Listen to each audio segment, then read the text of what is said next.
गोसो गुदुं दं जायफा फ्रि दङ नोंथांमोना फैदो दसे सम सावरायलायनोसै। मा खालामदों?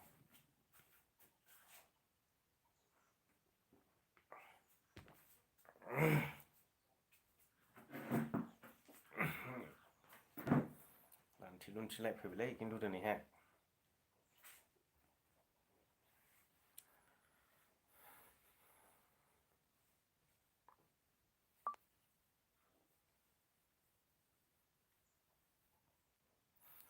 गैया रावबो दासिमबो फैया माथो रावबो। ओइ हेल' ब्र' मा खबरलै? बिदिनोसै खबरालाय मोजां गाज्रिनि गेजेरावनो दङ। हाय आदा हेल' हाय फ्रेन्ड्स आं फैबाय। दे सोरां बर' मा खबर आदा? मोजां।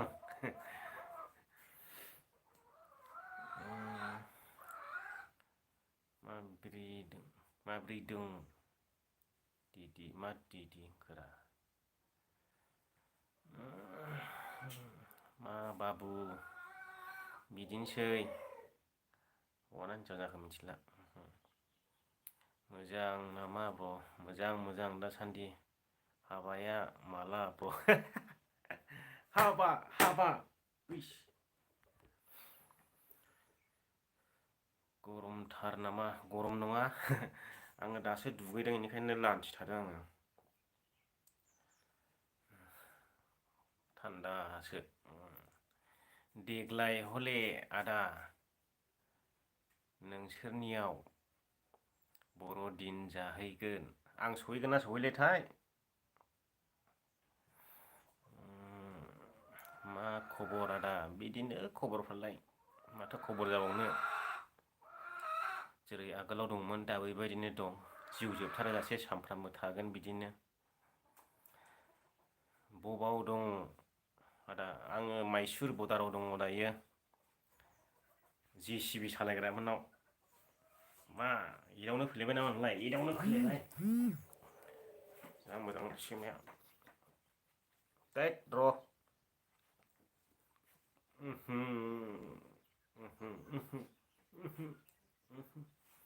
र' नायनि बिनि उनाव आदा माला फैगोन नों बड'लेण्डआव? बड'लेण्डआव थांनाया र'लै आङो डिसेम्बराव थांनो नाजादोंमोन केनसेलसो खालामनोसै नामा। हैद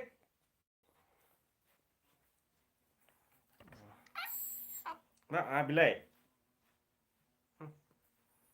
दारिया स्लिम जोबोद माखो खिरफिन नुदों दहायसो सिनदों आङो माने दारियानो फरेनारफोरनि बायदि गोजासो जायो ओंखायनो दहाय खेनसि लाना हालुजोबदों आं।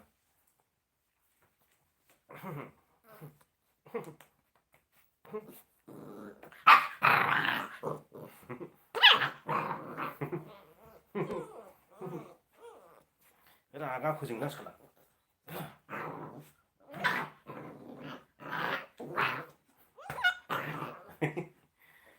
नायहायो बाज्रुमलांदो थांनो लुबैयाखैला थानो बादोंब्ला। मा खबर आदा? बिदिनोसै मोजां ना? औ मोजां। मानो नम्बरखौ हरलाय आदा। सोरां बार' बेबा सोराखै सोरां बर'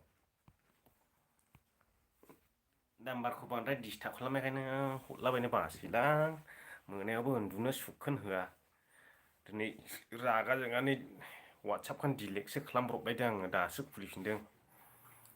सुखखौनो दोना SMS हरलाबाय थायो उन्दुलाबो आंथ' डाटाखौ अफ खालामा नालाय बिदिनो आं अलरेडि दोनखायो डाटा अफ खालामबाथाय ओरैबायदि नटिफिकेसन जायो मबाइलानो हें जालायो नटिफिकेसन गाबफैनाया डाटा अफ खालामबाथाय ओंखायनो आं कन्टिनिउ डाटा अफ खालामा ओरैनो रेगुलार दोनो। भिडिअ कल हरलाय SMS हरबाय थायो वाट्सआपावहाय ओंखायनो हरलाबायनो बासै आं नाम्बारखौनो। माबा मोनसे गोनांथार खामानि दंब्ला हरलानो जायो।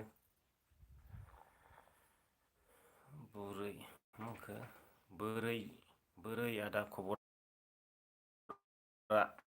मोजां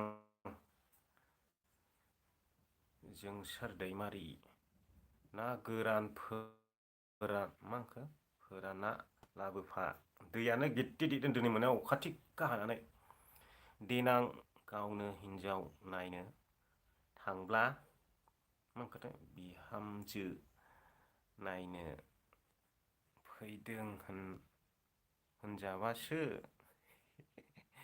दाबो लायैखाय दंखायो आंना दंखायो हरब्रा नुबाय नै हेलौ आदा सना माइनाव लोक्षि थोस आं हिनजाव नोङाथ' हिनजावफ्रासो माइनाव लोक्षि जायो हिनजावफोरखौसो सना होननानै बुङो दा बर' राइटार hello boss how are you होबायलै English English I don't know English माथो लान्थिसो मा थाम्फैफ्राबो दिसटाबब्रा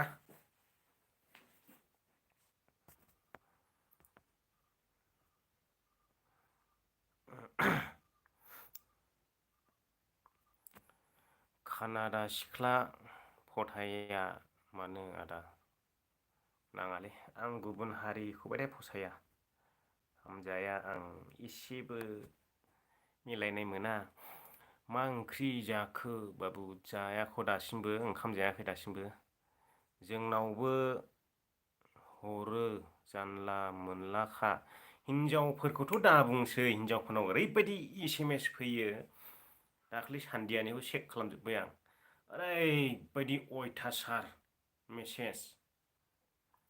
मेसेन्जारखौ डिलिट खालामना होफिनबाय आं ओरैबायदि नायथावै गाज्रि पिकचार फट' भिडिअ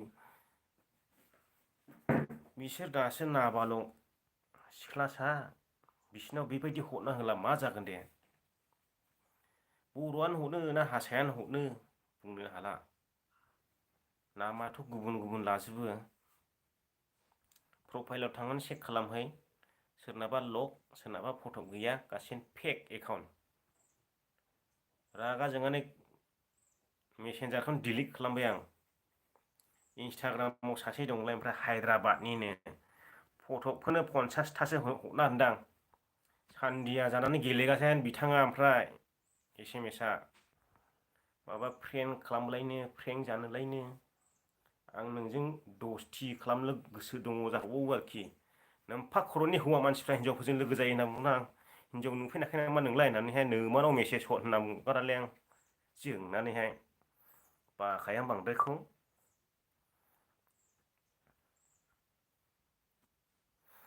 हाबा जाबायना जायाखै नों बेसे सोङोब्रा खिथानो बालायसैलां माय गड इंलिस लाइभखौनो फैनो बासैलां नोगोरनो हेलौ ब्र आंनिखौबो सापर्ट खालामदो प्लिज सापर्टनाबा माबायदि खालामनांगौ मिथिला हेलौ माला फैयो आसामाव है बे बर' राइडारफोर लांफैलासो थांनायसैलां आसामावहाय खालि आसामनिल' माबा बड'लेण्डनिल' लकेसन देखायबाय थायो राइडारफ्रानो जेरावबो बेरायनो रोङा थांफागौसै आं मोनला राइडारफोर लोगो मोनला बाइक गाखोफानानै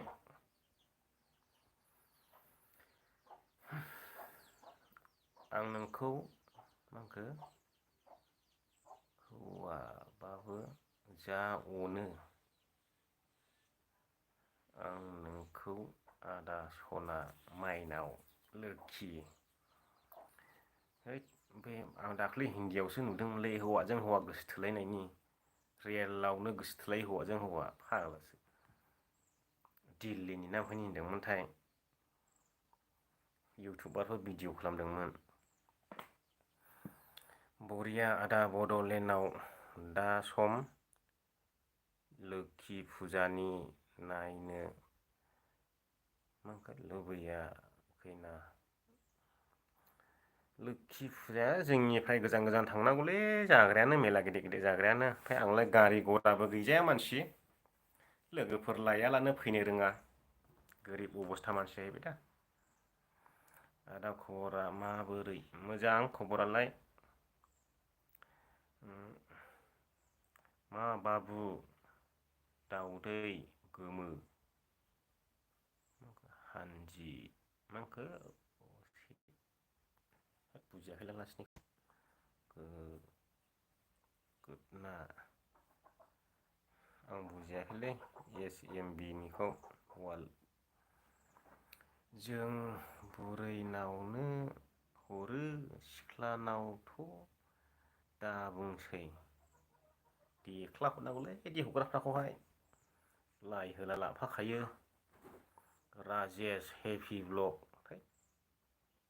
बेलै हेलौ ब्र आं आर चिरां आदसा नोंसो अब्ला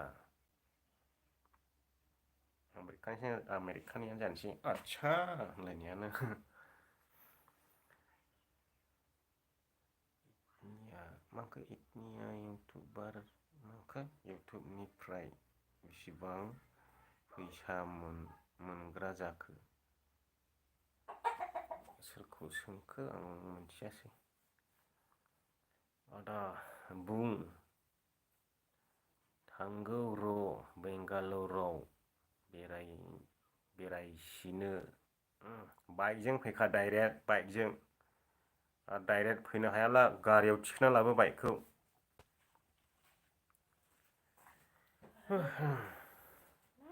आंबो गोबां मानसिखौ ब्लक खालामबाय रागा जाखाङो बिदिखौ जोङाला आंनो जोङो मालायबा मालाय जोङो हौवाफोरनावला हले हरा रावबो है हिनजावफोर होनबाय आयै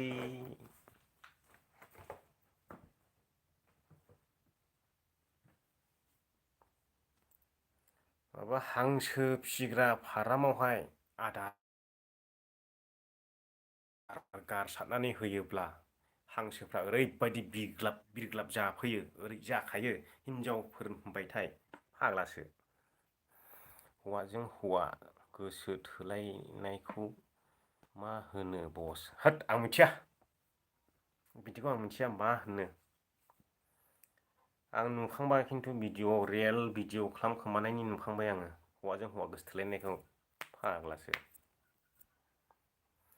माला फैगोन आदा आसामाव सिमना गैया दालागि थांनायनि डिसेम्बर लागि टारगेट लादों ओमफ्रायथ' फेलें जासिगोन बायदिसो नुहुरबाय आं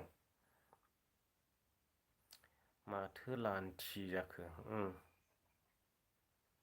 दासो दुगैदों नालाय ओंखायनो गस्ला गाननो बादों आसामाव माथो दावरावसो जाबावसिगोनलै आदा मानि दावराव जागोन लागाव दानाबा माइरं जाखांबाय नामा दा जायाखै नोंखो फ्लाइटजोंसो थांगोन थै फ्लाइटजों फैनाङा फ्लाइटजों फैनायनिफ्राय माथो जायगा मोजां बेरायनो हानो थांगोन बस होजों रिटनाव लागोन बाइकखौ एसा ओरैहाय लागोन जाहैबाय बाइकखौ ओमफ्राय हेलमेटआलाय ना न'निफ्राय लाबोखानोसै हेलमेट गानाला सालायनो मोना ओरैहाय दाब्लिं गाखोग्रालाबो हेलमेट गाननांगौ सालायग्रालाबो हेलमेट गाननांगौ फाग्लासो फ्रेन्ड्स हौवाफोर गोजा हिनजावफोर फैया माथो नोंनि लाइफआव थांनायसैलां हिनजावफोर फैया लाइफआवहाय आंनिहा मथा मथि हिनजावफ्रा नायानो जायफ्रा इउटुबार बैसोरल' नायो जायफोर इउटुबार नङा बिसोरो रं नाम्बारावहाय बिजि हिनजावफ्रा बेनो सोलिनानै दं दा जोंनि बर'आवहाय रावबो भिडिअ नाया हिनजावफ्रा जायनाखि इउटुबार नैबेफोर मानसियाल' हिनजावफ्रा नायो आरोखि 100नावहाय 75आव 25%आल' माने भिडिअ नायो हिनजावफोरनि गेजेरावहाय आं बेखौ मिथिखागौ। मा ओंख्रि जाखो आदा? गैया जाथ'वाखै दाबो। जों दाउ कमेडि अफिसियेल आंबो नायदों ब्र'। नोंथांनि लाइभखौ गोजोननाय थाबाय नायनायनि थाखाय।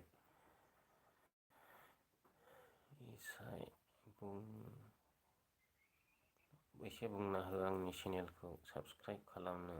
नोंनि चेनेलाबा मा नाम? फट'आ प्रफाइला हिनजावनिसो नामा हौवानि जाना दं हनै नोंनिया। बिदिफोरखौ खालामलाबायनो हायाना, फेकसो होननानै बुङो बिदिखौ। नोंनि ना माखौ नै नोंना जेब दंना गैया? नै आदा जेबखौलाय मा खालामनांगौ जाखो? हेलौ ब्रादार मा ओंख्रि जाखो ब्रा? जायाख' दाबो ओंखामखौनो। दासो दाम खमनि जुथा लायना फैदों आङो एसे आथिंफोरखौ देलायहोनो। दाखालि हाजो गाखोनानै जिजोबना दंमोन। हेलमेटखौ लांफागोन सोना लाबोदो बेगाव। फाथाबारिनिफ्राय सार थोस सार बुंनाङालै आंखौ लाजियो आं। बिदिसो रं नम्बरसो रायज्लायो।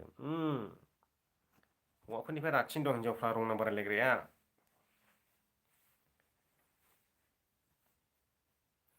आङो माबायावबो इउटुब स्टुडिअ'आवबो चेक खालामबाय थायो हिनजावफ्रा भिडिअ नायोना नाया। नायालै 25% नायखायो हिनजावफ्रा।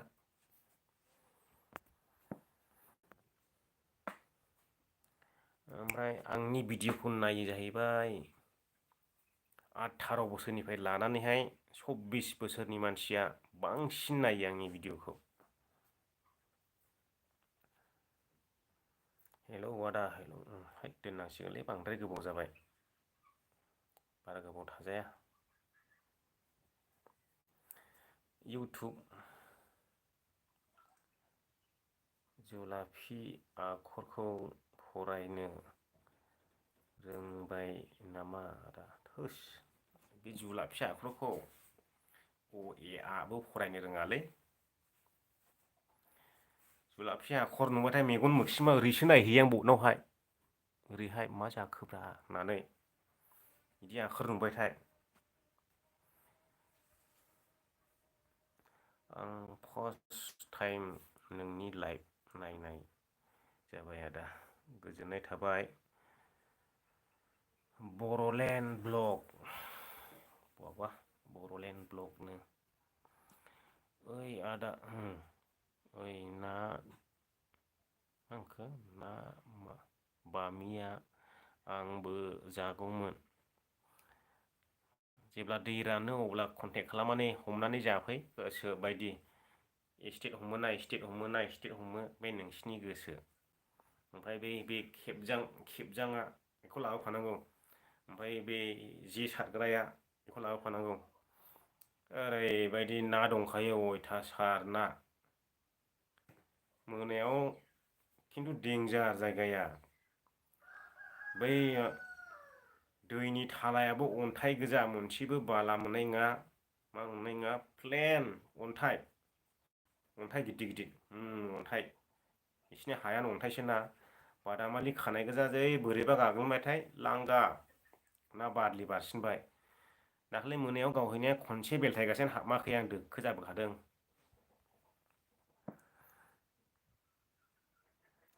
आदा खानायखौ गोलाव लादो। आं गोलाव लानो हायालै खर' सायो। नोगोद खर' सायो गुसुंखौनो सिनजाना फैलायलांबाय दहाय। बेसेबां बुरजा मोननाय आदा नाखौ? 5 केजि मोनबोदोंमोन। दसे मोननै दबा सारदों जों ओरै दब्लाय दब्लाय दै थानायनि मोननै दबायावहाय 5 केजि मोनबोदों आरो। बामिया 1.5 केजि जागौमोन।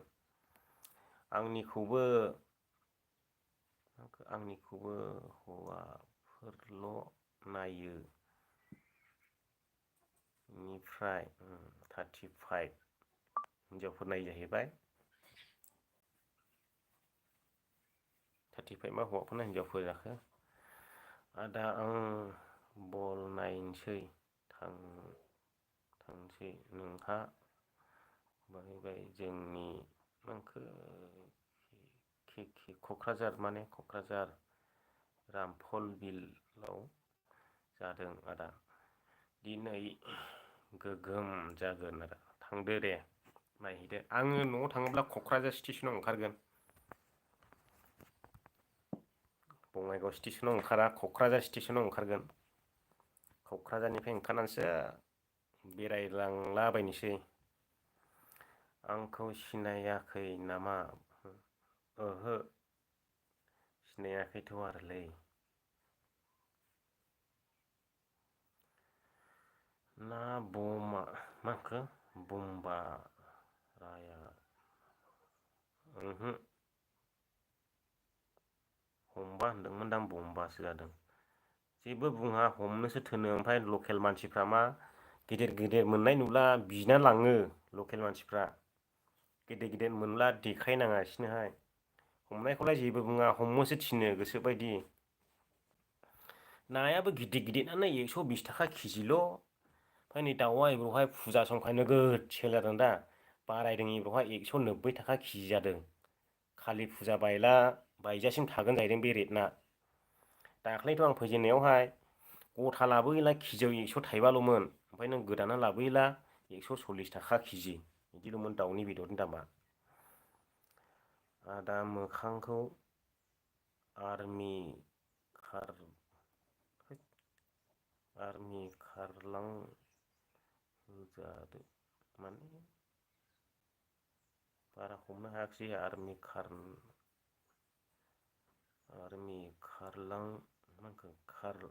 कालार आर्मि कालार होजादो आर्मि कालार होजानो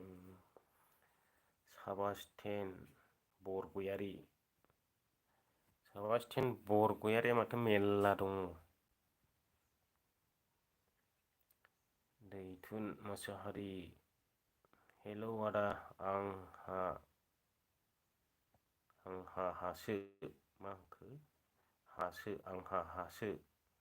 दासो होनदोंमोन इयो आन्दासावहाय मा ओंख्रि जाखो दासो नायदों आदा दासिमबो जायाखै दाबो सानै मानसि सफैयाखै नालाय नेगासिनो दङ ज' जानोसै बहाय दं आदा आङो Mysore border Mandya district Karnataka state दोनथ'नोसैलै लोगोफोर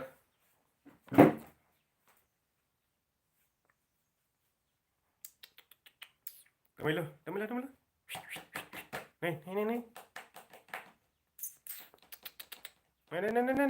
दोनबायलै 7 आप लोंनि आं लोंजोबनो हायाखिसै माथो इसोरलाय 7 आप गंसे लाबोदोंमोन आङो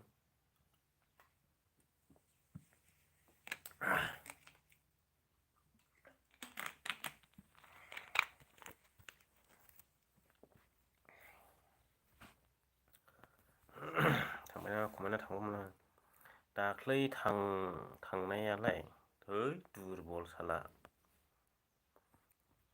दुरबलसो बिराद मोजां मोनो आदा नोंनि भिडिअ'खौ गोजोननाय थाबाय नोंथांमोना मोजां मोनोब्ला जाय मोजां मोनैया मोनोलै आल्टुब फाल्टुब कमेन्ट खालामलाबायखायो हमनो हाखायो आङो खोमथा बसुमतारी जोंबो तामिलनाडुआव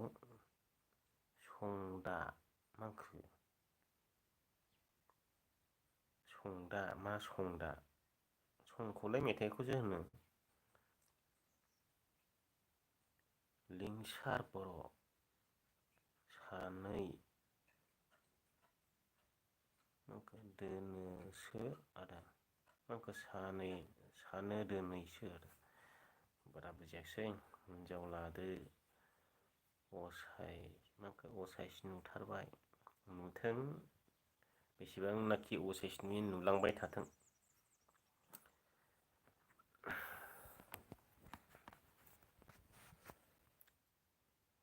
सनिया लासिगोन माखो लासिगोन नामा सरि आदा लिरनाया जायासै आदा लिरनाया जायाखैनो खोमथा बसुमतारी खबर सबर माब्रै आदा मोजां दालागि मोजां दा थाखा फैसा जोबथ'नानैहाय खाना जानानै दंथ'यो जेरावबो थांनो हायाखै ओंखायनो बेयावनो थाथ'बाय दं सानथाम सानब्रैसो थाबावगोन हेलौ आदै होनबायलै सयथिबो बोरायथारबाय नामा आंलाय आयौ आदै नुथारसै आंखौलाय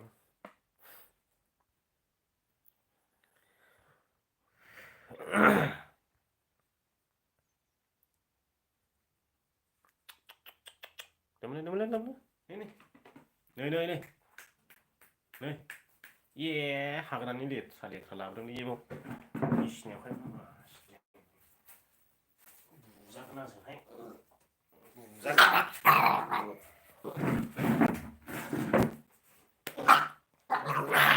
ओइ दाउखा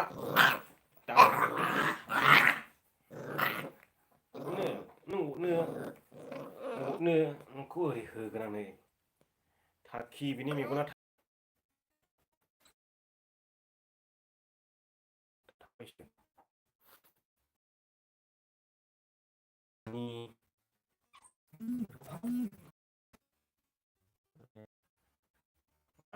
फैसाखौ खोमायो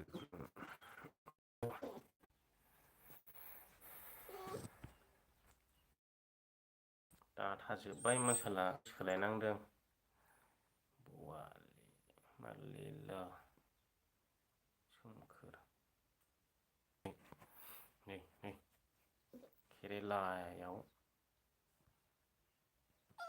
केरेलायाव फैयो बेरायनो थांगोन र' सानथाम सानब्रैनि उनाव हैद मासि नोंखौ होथारनोसैनो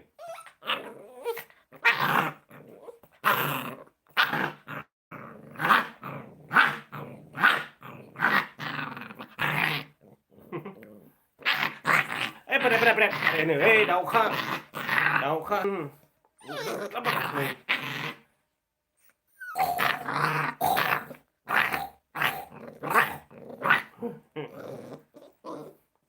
नोगोद जोंखायो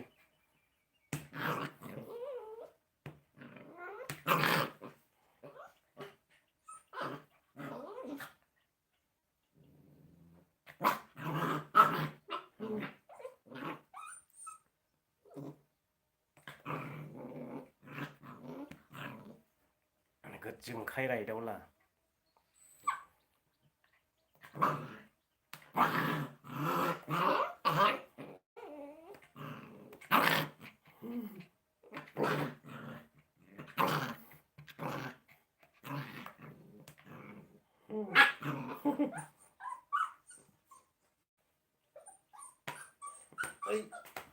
खारलांबाय खारलालायलांलायबायो खारलांबाय साला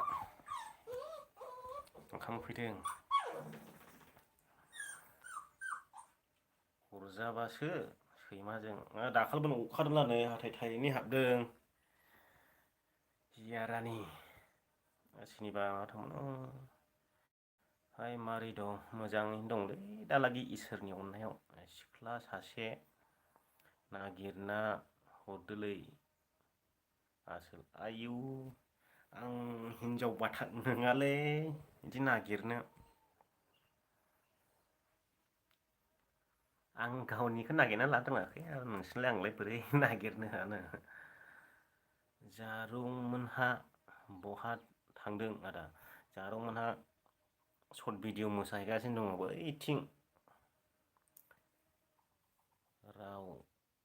राव रोंबाय माथो सैमाया बाजै संगिता हागेब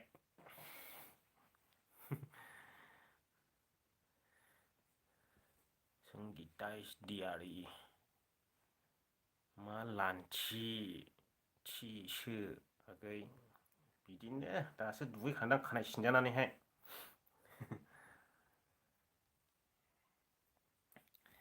आयना नायगोन खानाय खानगोन सना सानैजों बेरायहैगोन हाट फैबावदो नोङो साला सुवाद हख्लायग्रा नोंखौ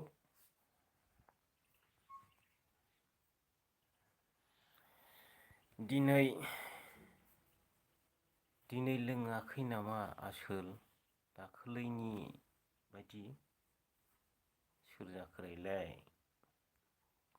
एक्टरसै माथो माथैसो माथो माथै होस आंखि एक्टर जानो हायो फाग्ला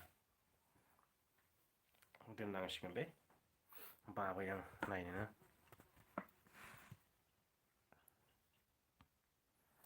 दाख्लै बै बादाम कम्पानियाव थांब्ला सासे ओरैबायदि दुगा मानसि दुमखि होग्रा लोगो मोनबोबाय आङो जानो हागौ बेनो होनदां फाग्ला बिदिजों जायो नामा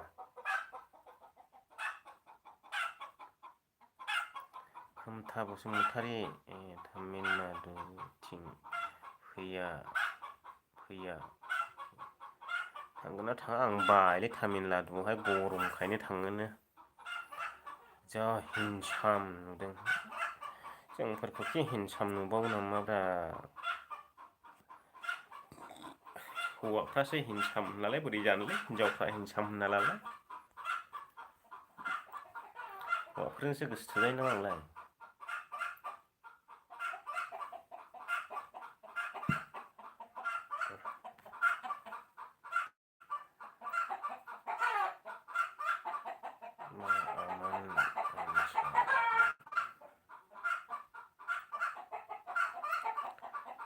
फंबाय बहा दङ दासान्दि आङो दासान्दि माइसुर बोथोराव दङ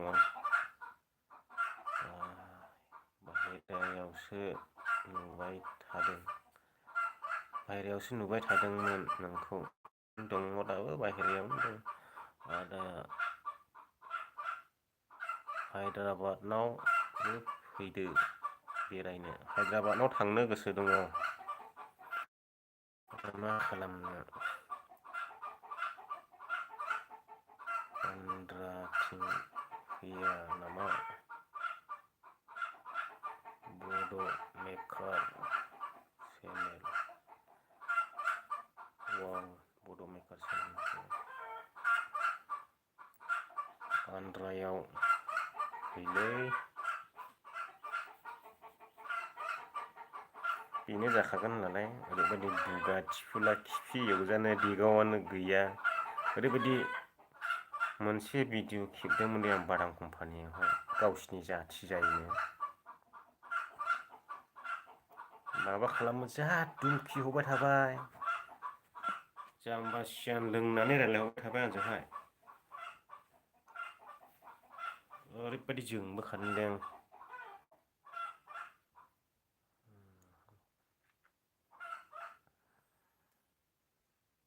दाउखौ बुथारना जादोलै दावरावथार माथो खोनाहैदों मा खबर आदा बिदिनोसै खबर सबरलाय माथो बुंबावनो मारै दं दादा खबरा मोजां दासान्दि सनिया मोनहा माला थांगोननो आदा जानोलै बिसोरना सिमना गैथ'वादां आंनाथ' सानथामसोल'सै इयावहाय केरेला थांनो साजिगासिनो आङो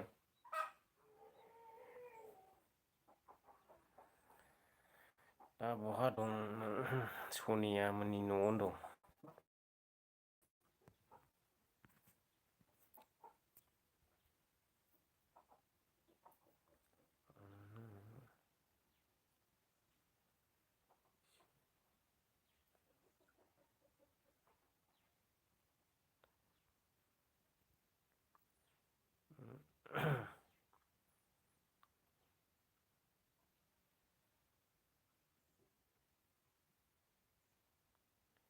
बुजियाखिसैलां ओमफ्राय बहा थांनो सानदों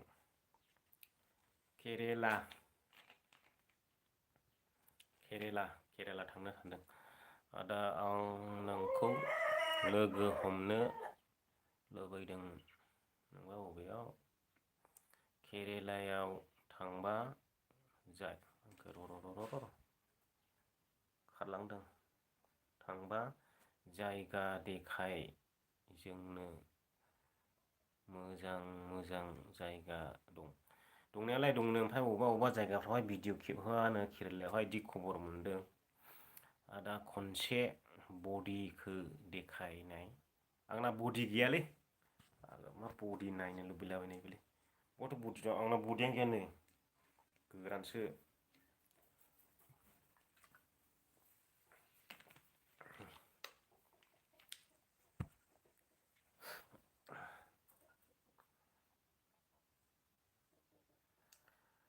आंबो थाङोमोन आदा केरेला। नों अबेनि आदा? आयु आंखौ दासिमबो मिथिलायो अबेनि होनना सोंबावबाय। फाग्लासो जागोनलै। खोमथा बसुमतारी नोंसिना बडि मा खामा? बबे गामियाव आदा? जोंना चिराङावलै चिरां। मा लोंखो?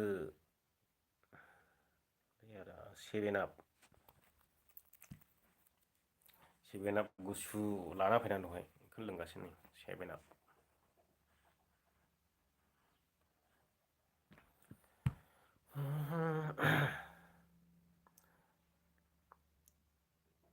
लोङा होननाया लोंलायबावा मा बावा जाखोरा आदा? बथलाव जौसो सोना लादों नामा? थै जौ नङा सेभेनापसो थान्दा। दहाय बायना लाबोदों आं। बे जौ जायोलै फाग्लानो। बे गुफुंलायनायखौ नुवाखै नों? सेभेनापखौ। आयौ बथलासो टाइट जालायलांबाय नै गेसा।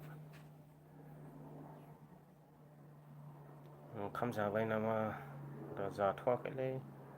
जोंनिथिंजाय अखा हानो नागिरबाय आदा। बबे जायगायावलै अखा हानायनायालाय? नायफैलै नायफै सिथोब खर' गाज्रिफोर। जौ सानदों नोंसोर बेखौ जौ सानदों नाय नाय जौआ बिदि गुफुङो नामा? जाम्बा सियान सोंबाय थाबावनाय। जौफोरखौ लोंलाखि इउटुबाव बिदि लोंनो हायो नामा? फाग्ला गथानि साननायफ्रा। आन्द्रायाव थाग्रा बे दाख्लै भिडिअ माबा रिपर्ट होनो धमकि हरबाय थाग्रा ओंखायो। थगागौसो मानसिखौनो लोगो मोनला मासनो। खिफि एवजा न'खराव देगाव गैया केस होनायनि खोथा रायलायबावो मासदायनि। हेलौ आदा नों माखौ दं होननायाव आं बुजियासैलै बे सर्टखौ बुजिया। दों नामा हायाखै सान्दुं गोसासो। चिराङाव जों नांगारा नोंखौ लोगोबायदि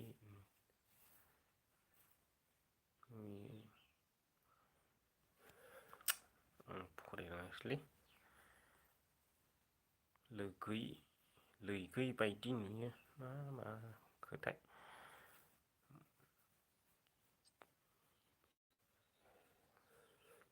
आदा नोंखौ खेबसे नायनि लुगैदों। न'आव थांब्लासो लोगो मोनगोन। नोंसिनिजाय लाक्समि फुजा जायाखै नामा? जाखांबाय दाख्लैनो आं भिडिअ होखादोंना। बहाबा ओंखाम उखैबाय इयो खेंखायगासिनो दं जाहोदो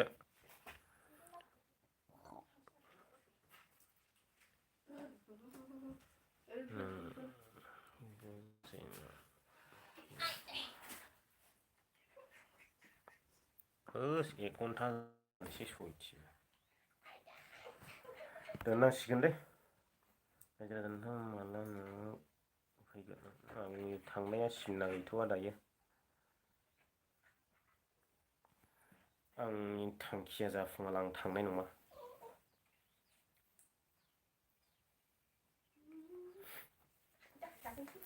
गस्ला सोलायदों ओंखाम उखैबाय बागांबायगासिनो दङ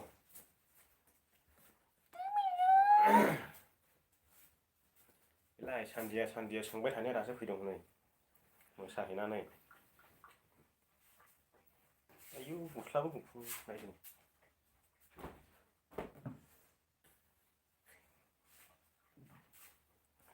मोसाहैगासिनो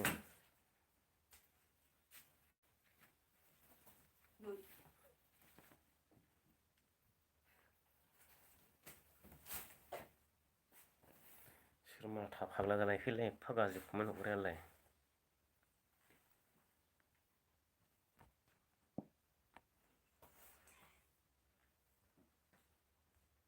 बिमायानो बिदि फोरोंखाया नामा बेनिलाय जोनोमनिफ्रायनो एगार'नादि मानसिखौहाय सनमान गैयै मानसिफोरखौ मासदिनि र' मा केसनि बाथ्रा बुंदों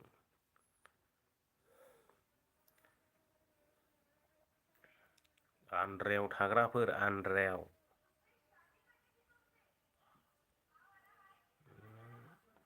मा ओंख्रिखौ गोथाव मोनो आंनि ओंख्रियानो जाबाय अनलाजों ओमफ्राय मेवाइ दाउ लकेल मोनथाम मिक्स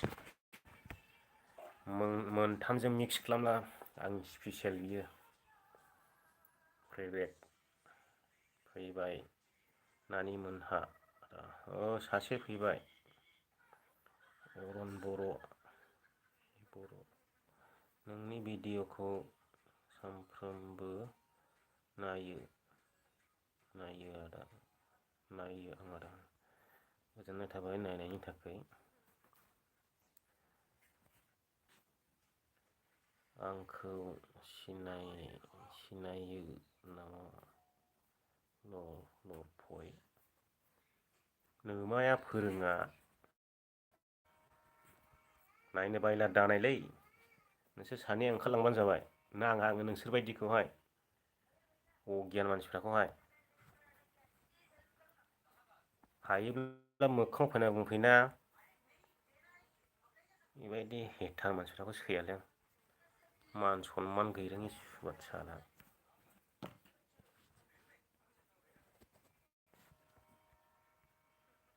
गिदिरबो थानाय उन्दैबो थानाय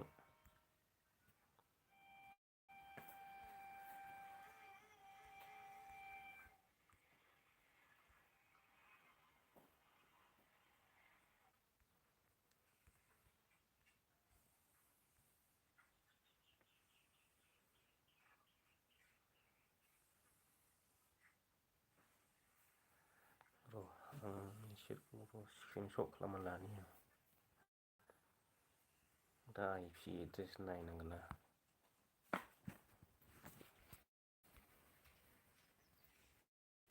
दैथुन बसुमतारी सोमखोर बसुमतारी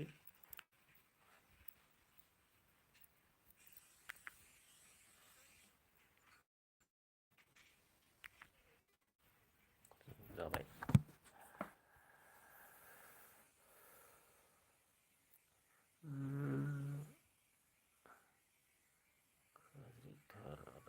बिसोर सानैया बिमाया फोरोंखादों आदा आं खामानि मावदों आरो नोंनि नायदों खामानिफ्राव दिहेन होलै रायजालाबायगोन बाक्सायाव माला फैगोन नों आदा न'आव सहैबाथाय बाक्सा सहैबाय बाक्सा उदालगुरि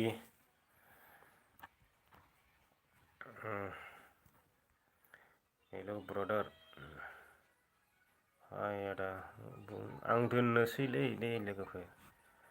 खोमथा बसुमतारी मानो बिदि लिरनानै हरनांगौ जाखोरा? बिसोरो असाइस मानसिखा, माने बिसोरो हेटार मानसिखा। उन्दैयाव बिसोरखौहाय बिमा बिफायानो शिक्षा होनो रोङाखै, बेफोरबायदिनो फोरोंदों आरो। मानसिया मिथियालाबो इसोरा मिथिगौलै इसोर लिरना हरदों। इसोरखौ सिखोमानो हाया नोंसोरो, जायफ्रानाखि बिदि हरदों। बेनि खेथ्रआव सानसे सौथुगोन नोंसोरो, एक्सिडेन्ट जाना बेलथायलाबायगोन।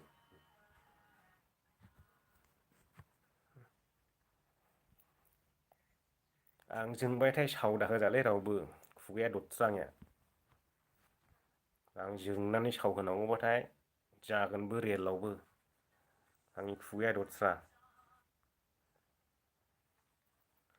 आदा आं तामिलनाडुआव थायो। आं तामिलनाडु। बे हरग्राफ्राबो माखासे आन्ध्रायाव थायो।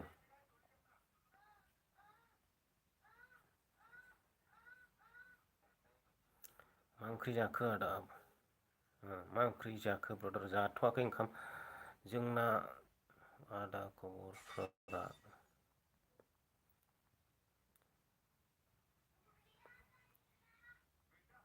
नोमानि सिगाङाव जिरायनानै बुंहैबाय था, दैथुन मुसाहारि।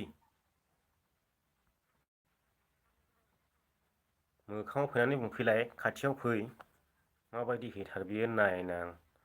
हौवा हाथाय थाइसे गावहोहरना सालाखौ।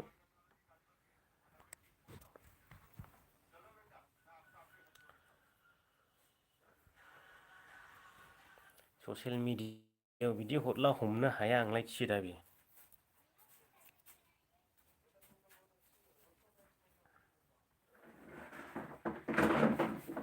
मा ओंख्रि मा जाखोरा? बेफोरबायदि हेटार कमेन्ट खालामग्राफोरखौ बायो आं माने।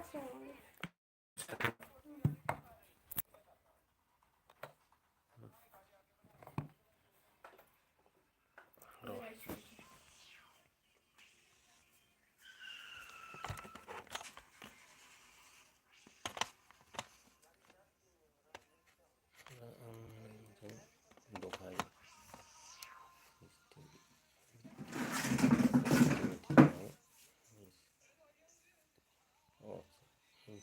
इन्सटाग्रामाव मेसेज गेलेनाया नामा? सोमखोर ब्लग। बोरमासो बिसोरो, मोसौ गियाननिसो। बे हायद्राबाद आन्ध्रायाव थाग्रा सानै साथामसो मानसि दं, बिराद दुस्मान माने। चिरां जिल्लानि दादगारिनि दं माखासे, ओमफ्राय माखासेया ओरैहाय दिखियाजुलि साइडनि दङ। बिसोरनो जाम्बासोलै बिसोर ब्रादार।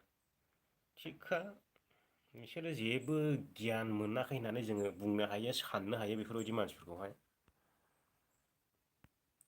सोरबायदि मानसिजों माबायदि रायलायनांगौ, माबायदि बैसोनि मानसिजों माबायदि सनमान होनांगौ, बेफोरखौ जेबो गियाननि सोलोंनानै थायाखै बिसोरो।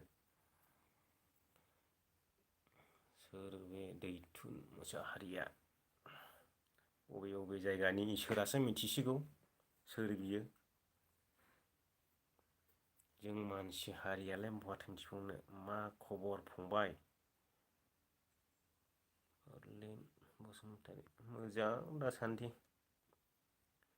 मोजां आदा। जेबि बड' गार्लस।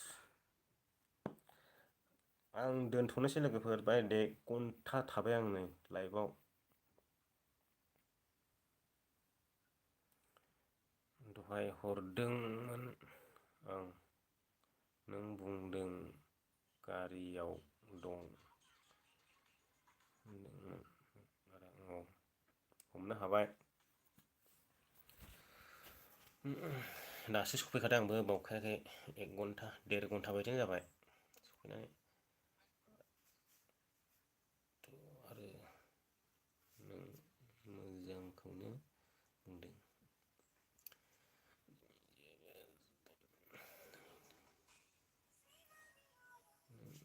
भिडिअ रिप्लाइ हरनो रोङा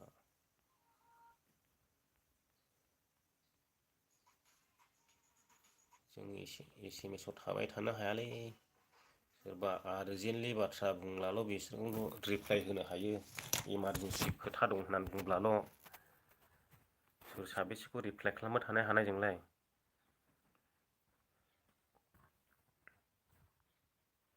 सोरबा इमारजेन्सि बाथ्रा दं रायलायनांगौ खामानि दंमोन होनब्लाल' बिसोरखौल' एसे आर्जेन्टसिन खालामनांगौ जायो मालाय अयथासारनि मेसेज फैयो सोर साबेसेनिखौ रिप्लाइ खालामबाय थानाय रिप्लाइ खालामबाय थायो सानसे दिना बेखार मबाइलावनो माबायावनो थांजोबगोन SMS रिप्लाइ खालामनायावनो ओंखायनो बयखौबो खालामजोबनो हाया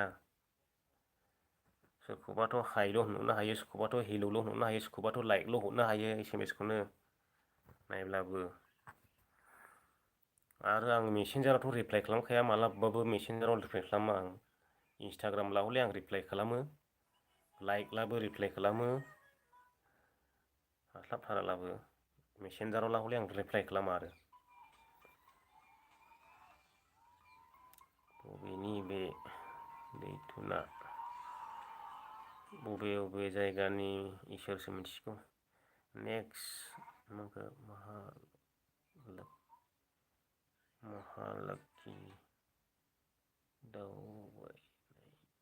दावबायनाय टारगेट अर्डार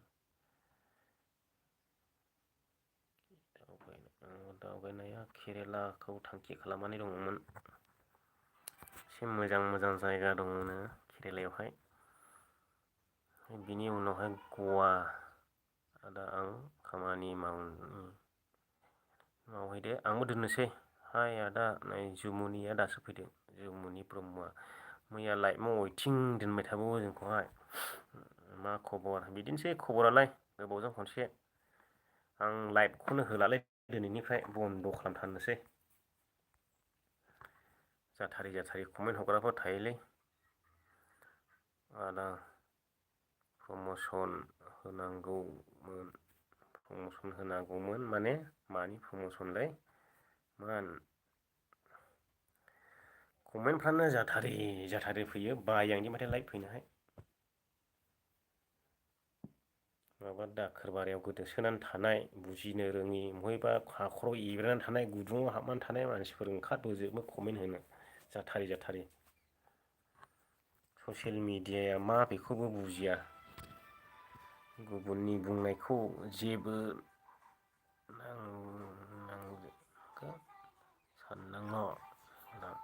साननायाथ' सानना जेबोब्लाबो बिदि बांद्राय बुजिनो रोंद्रायो कमेन्ट हरबाथाय जोंथारोलै आं खाथियाव मोनला खानाय गुलायनाय थख्लाय हरगोन सालाखौ हेलौ आदा आं दोननोसो सानबायमोन नोंसोर आरो दासो गोदान फैगासिनो MB मिजिं YT चेनेल BB क्रिस्टियान नों सिनायो नामा जुमुनि ब्रामाखौ लिरनायाबो जायाखैलै ब्रामाखौ ससियेल मिडियायाव ओंखारग्रा मानसिखौलाय मानो सिनाया जानो कमेन्टफ्रा मोजां गाज्रि फैखायो बांद्राय खरियाब्ला जाया सिगांबो गाज्रि फैग्रा दंमोन गासिबो ब्लक खालामजोब्बाय आं बाथारो आं नायनोनो गाज्रि कमेन्टबाथाय भिडिअफ्राव कमेन्ट हरब्लाबो रिमुभ खालामखानानै डाइरेक्ट दोनखायो आं रावनोबो नुहोखा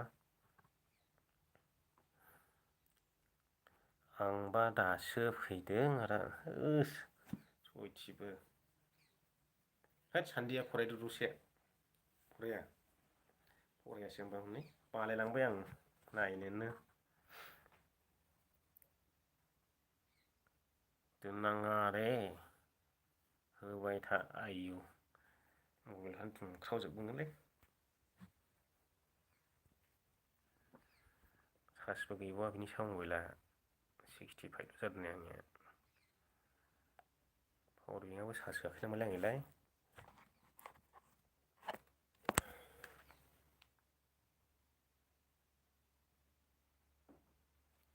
होआखैथ' आरोलै साहा सुग्रोनांनायसै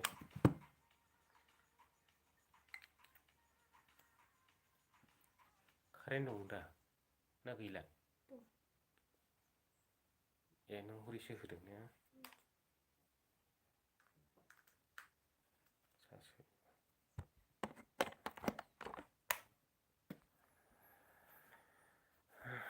आदा मा ओंख्रि जाखो जाथ'वाखै दाबो दोनथ'नाङा आदा र' आयौ र'सो होनबावबाय जमुनि ब्रह्मआ बेबि क्रिस्टियानानो आदा न'खराव साबैसे दं नोंसिना दङलै साब्रै साबा सय सातजन दं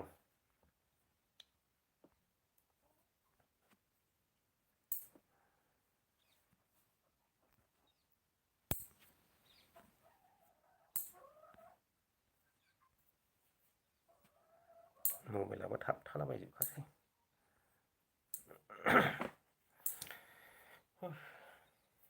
जिरायनो बालायखाबाय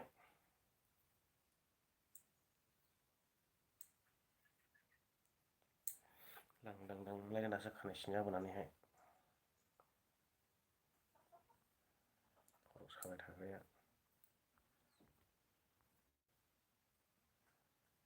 मालायसो बेराय जायगा नुगासिनो थोस नोंसिना खामायबाय थायोब्रा फार्मासियाव जिरायनानै जोंना जेबो खामायनायानो गैया गावसिना फार्मासियाव जिरायनो 10-15 हाजार बोखाङो मासावनो अखा हायाखै नामा नोंसिनिजों अखाया दिन्थिहरग्रोनोसै एसे अखाया ओरै सान्दुंसो दुङा दं थिं बोरो मोदानजोबा हनै गुफुरनो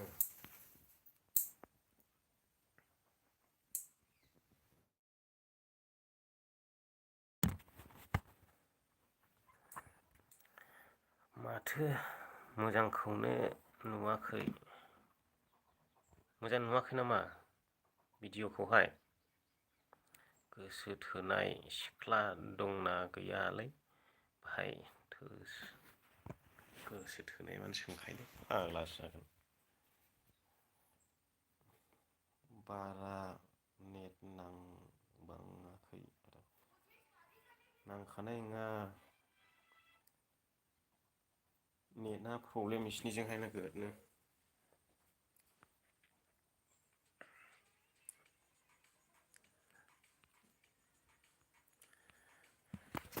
नेटआबो बारा नांबाङासै दोननांसिगोनलै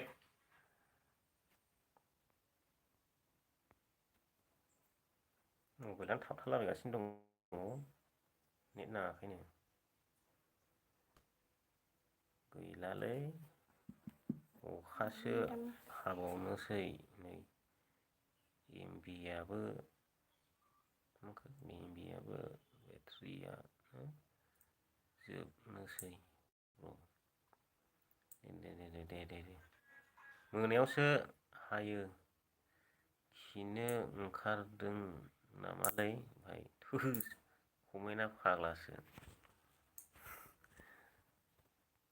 बिदिखौ जों फुङावनो क्लियार खालामना लाखायो बासिया बुसिया दोना मैयानि बारनायखौ एसे मोजां नुथारदोंमोन सनिया मोजां जाहैबाय मोनजां बहा दं आदा आं माइसुर बर्डार आदा आंना बे चेनेल दं आदा सोमखोर ब्लग लागायना हो आदा लागायना हो माने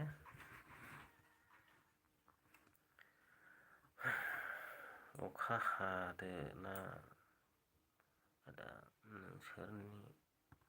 आं बाहेरायावसो ओंखारलांनानै दिथायलै अखा हादों बुंबाय थायो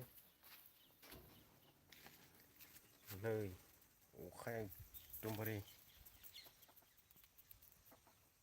बोरो थुलाबो जालायो मबाइललै अबेबा गासिनो दैयावसो खुगानोलै आं ओइ बेखौ अखा होनो ना मा होनो आं मिथिला नायदो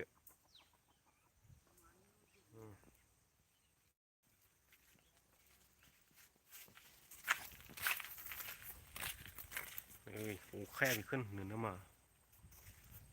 बेखौनो होनो अखाया ओमफ्राय नेट नाङाखिसैलै लोगोफोर दोननांसै ब्र' बेट्रिबो गैला दे बाय हेलौ फंबाय ब्लक खारखि नामानो फाग्लासो गाव केमेरायालाय गावखागोन नेटआ नाङाखिसैना आं दोननायसैलै बेखौ बारहुंखासो होनोलै ब्र' आदसा मा थुलाबो जालायो मबाइलानो थाबथाना दङ नै नेटआलाय बोरै नांनाय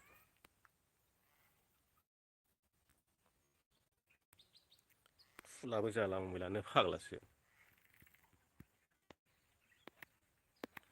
एफा गरिब जाथारबायना आंलाय मबाइल गंसेखौनो बायनो हाया थुलाबो जालायलायो होद जोंगारलें बाराखौला र' दसेबाव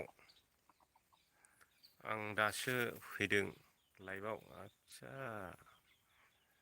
दाख्लि सोरबा आर'नाइखौ सेखना माबा माबि हुगारदों होननाया नंमारगौना नुवाखै नोंसोर भिडिअ'आव नंमारगौना नंमारा आङो दिनैफ्रायनो लायाखै दानिया आर'नाइखौनो लाले आं नों मा गेम गेलेयो आं गेमाव गैया आं पाबजि गेलेयोमोन फ्रि फायार गेलेयोमोन इउटुबाव हाबनायनिफ्राय जालदाब जुलदाब गारजोब्बाय आं सम थोआ गेलेनो